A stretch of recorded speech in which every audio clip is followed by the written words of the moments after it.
السلام علیکم دوستو، آج کی کہانی کا نام ہے واردات۔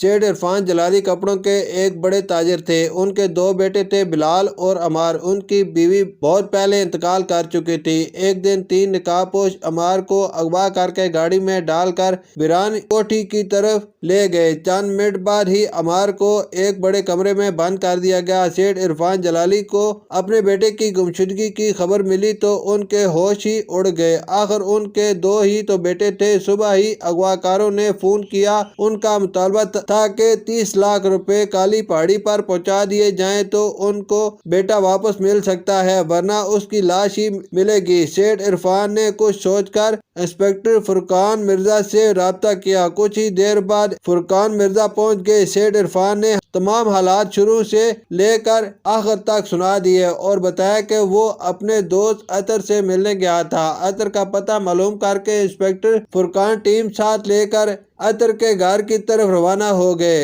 ادھر اغوا کار اپنے باس کو رپورٹ دے رہے تھے کہ جب وہ اپنے دوست کے گھر سے باہر نکل کر جیسے ہی ٹیکسی کی طرف بڑھا، ہم نے اس پر قابو پا لیا، ٹیکسی والے کو بھی بے ہوش کر دیا۔ ارے یہ کیا غضب کر دیا، باس چلایا۔ ٹیکسی والا ہوش میں آ گیا، تمہارا حلیہ پولیس کو بتا دے گا، اب دوڑو اور ٹیکسی والے کو ختم کر دو۔ وہ تینوں فوراً ہی باہر نکل گئے۔ انسپکٹر کو عطر کا گھر تلاش کرنے میں دقت کا سامنا نہ کرنا پڑا۔ اسے دوست کے اغوا کے بارے میں بتایا گیا تو عطر نے کہا کہ عمار اس کے پاس آیا تھا۔ عطر کے گھر سے وہ باہر نکلے تو دو سپاہی دوڑتے ہوئے آئے۔ سر یہاں قریب ہی ایک ٹیکسی میں کوئی آدمی بے ہوش پڑا ہوا ہے، آپ چل کر دیکھ لیں۔ وہ ٹیکسی تک آئے تو دیکھا کہ وہاں ایک آدمی بے ہوش پڑا تھا۔ انسپکٹر نے اسے ہوش میں لانے کی تدابیر شروع کر دی۔ چند منٹ بعد ہی وہ ہوش میں آ گیا۔ معلومات حاصل کرنے پر